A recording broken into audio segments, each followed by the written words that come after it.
Hi అండి, నమస్కారం. Welcome back to Lalitha Valluri kitchen. నేను ఇక్కడ చూపిస్తున్నానండి టమాటో రైస్ బాత్. ఇక్కడ అది కుక్కర్లో ఎలా ప్రిపేర్ చేసుకోవాలి, ఎంత ఈజీగా ప్రిపేర్ చేసుకోవాలని చూపిస్తున్నాను నేను ఇక్కడ. చూడండి. అండ్ ఇక్కడ నేను ఒక బౌల్ అయితే తీసుకున్నాను అండ్ 2 గ్లాసులు బియ్యం అయితే తీసుకుంటున్నానండి. నార్మల్గా ఇంట్లో యూస్ చేసుకునే బియ్యమే వాడుతున్నాను. పావు గ్లాస్తో 2 గ్లాసులు తీసుకోవాలి. అది 500 గ్రామ్స్ వరకు అవుతుంది. ఇక్కడ 2 సార్లు కడిగేసుకోవాలండి. 2 సార్లు కడిగేసుకుని ఇలా మూత పెట్టుకుని ఒక 10 మినిట్స్ అయితే నానబెట్టుకోవాలి. లేదంటే మీరు ప్రాసెస్ మనం టమాటోస్ అంతా కుక్ అయ్యే లోపల ఇది నానబెట్టి పెట్టుకుంటే. నెక్స్ట్ ఇక్కడ కుక్కర్ పెట్టుకున్నానండి. కుక్కర్ పెట్టుకొని ఒక 2 టేబుల్ స్పూన్లు అయితే గీ వేసుకుంటున్నాను అండ్ 4 టేబుల్ స్పూన్లు ఆయిల్ కూడా వేసుకుంటున్నాను. ఇక్కడ గీ వేసుకోవడం వల్ల ఆ ఫ్లేవర్ అనేది బాగా పడుతుంది రైస్కి, చాలా బాగుంటుంది.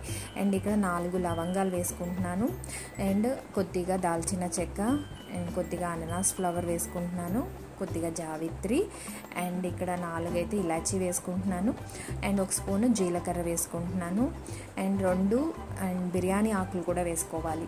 ఇవన్నీ కూడా హోల్ మసాలా అండి. ఇలా ఫ్రై అవడం వల్ల ఫ్లేవర్ చాలా బాగా వస్తుంది రైస్కి.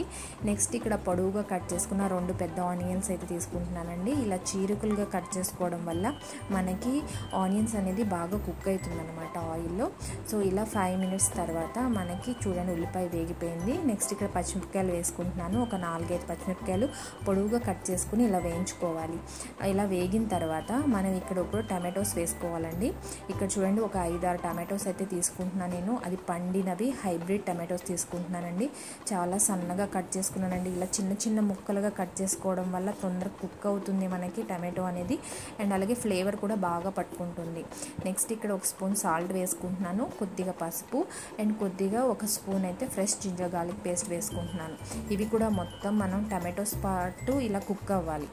కొద్దిగా కుక్ అయ్యాక మనం ఇక్కడ 1.5 స్పూన్ అయితే కారం వేసుకోవాలి, 1/2 spoon garam masala, 1 spoon coriander powder వేసుకోవాలి. నెక్స్ట్ ఇక్కడ ఫ్రెష్ గ్రీన్ పీస్ తీసుకుంటున్నానండి. ఇది ఆప్షనల్, మీరు కావాలితే వేసుకోవచ్చు లేదంటే స్కిప్ చేయొచ్చు. ఇవి కూడా బాగా కొంచెం ఆయిల్లోనే వేగాక మనము ఇక్కడ కొరియాండర్ వేసుకుంటున్నాను, కొద్దిగా కొత్తిమీర, కొంచెం నేను ఇక్కడ కరివేపాకు కూడా వాడుతున్నాను. మీ ఇష్టం అండి, కావాలితే వాడుకోవచ్చు లేకపోతే స్కిప్ చేయొచ్చు కరివేపాకు. నెక్స్ట్ ఇక్కడ చూడండి మెత్తగా అన్నీ బాగా మెత్తగా కుక్ అయిపోయినాయి, మనకి పేస్ట్లా అయిపోయింది అనమాట. నెక్స్ట్ ఇక్కడ మనం ఇక్కడ ముందుగా నానబెట్టుకున్న బియ్యం అయితే బియ్యం ఒకటే తీసుకుని నీళ్ళంతా తీసేసుకుని బియ్యం ఒకటే ఇలా నానబెట్టుకున్న బియ్యం వేసేసుకోవాలి. టమాటోస్తో పాటు ఇది కొంచెం అలా తిప్పుకోండి. ఒక 5 మినిట్స్ ఉంచుకుంటే ఆయిల్లో మనకి బాగా పొడిగా వస్తుంది రైస్ అనేది. నెక్స్ట్ ఇక్కడ నేను 3 గ్లాస్ వాటర్ వేసుకుంటున్నానండి. చూడండి ఇదే లెక్క, 2 గ్లాస్ బియ్యానికి మనము 3 గ్లాస్ వాటర్ వేసుకోవాలి. ఈ నానబెట్టుకున్నాం కదా, ఆల్రెడీ నానబెట్టుకున్నాం కాబట్టి నానివి కాబట్టి మనకి 3 గ్లాస్ అయితే సరిపోతుంది. అది కుక్కర్లో కాబట్టి ఇంకా ఈజీగా బాగా కుక్ అవుతుంది అనమాట. చూడండి నేను ఇక్కడ సాల్ట్ అడ్జస్ట్ చేసుకుంటున్నాను. మీరు కూడా కావాలితే స్పైసీ సాల్ట్ ఏదైనా అడ్జస్ట్ చేసుకోవచ్చు. ఇలా 5 మినిట్స్ తర్వాత మనకి మరుగు అనేది వస్తుంది. అప్పుడు బాగా కలిపేసుకుని మూత పెట్టుకుని 1 విజిల్ వస్తే చాలండి మనకి. లో ఫ్లేమ్లో పెట్టేసుకోండి, లేకపోతే 10 మినిట్స్ ఉంచుకున్నా చాలు. విజిల్ రాకపోయినా పర్వాలేదు, లేదంటే 1 విజిల్ వస్తే సరిపోతుంది. తర్వాత 1 విజిల్ అయితే వచ్చేసిందండి. ఇప్పుడు మూత తీసి చూసుకుందాం. చూసారా ఎంత బాగా పర్ఫెక్ట్గా కుక్ అయిందో మనకి రైస్ అయితే.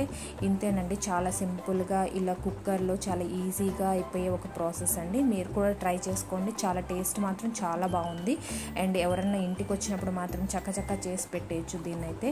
చూడండి మనం రాయితతో కూడా ఈజీగా మనం తీసుకోవచ్చు దీన్ని, చాలా బాగుంటుంది.